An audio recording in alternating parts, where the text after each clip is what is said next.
सबके होश तब उड़ गए जब माँ सरस्वती ने ये कहकर माँ लक्ष्मी को श्राप दे दिया कि भगवान विष्णु तुमसे सबसे अधिक प्रेम करते हैं।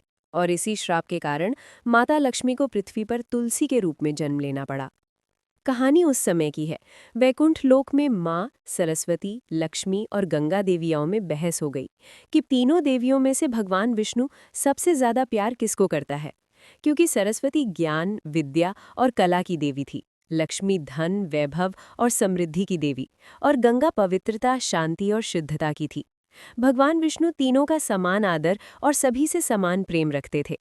लेकिन तीनों देवियों के मन में ये प्रश्न उठने लगा कि संसार में सबसे अधिक महत्व किसका है, ज्ञान का, धन का या पवित्रता का।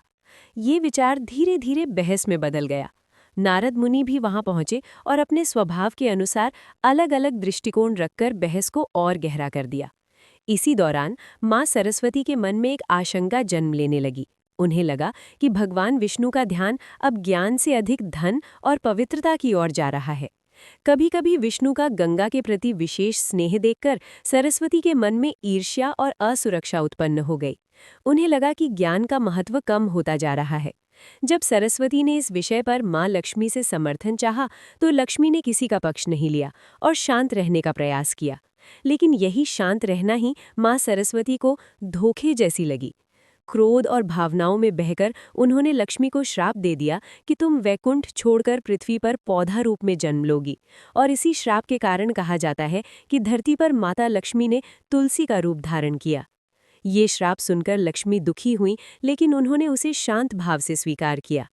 उसी क्षण माँ गंगा भी क्रोधित हो उठी और उन्होंने सरस्वती को श्राप दे दिया कि उन्हें भी पृथ्वी पर नदी के रूप में अवतरित होना पड़ेगा, ताकि मानव उनके जल से पुण्य प्राप्त कर सके।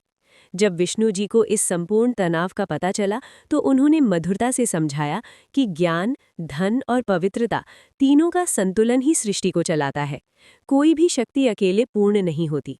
धन और ज्ञान दोनों का मूल्य है, पर ज्ञान बिना धन का सही उपयोग नहीं कर सकता और धन बिना ज्ञान उपयोगी नहीं रहता। इसीलिए दोनों का संतुलन आवश्यक है। विष्णु ने लक्ष्मी को आश्वासन दिया कि पृथ्वी पर उनका तुलसी अवतार भी अत्यंत पवित्र और पूजनीय होगा, और सरस्वती व गंगा को भी उनके दिव्य उद्देश्य का बोध कराया। अगर आप मानते हैं कि जीवन में ज्ञान, धन और पवित्रता तीनों का संतुलन ही सच्ची सफलता है, तो कमेंट में लिखिए जय श्री हरि विष्णु।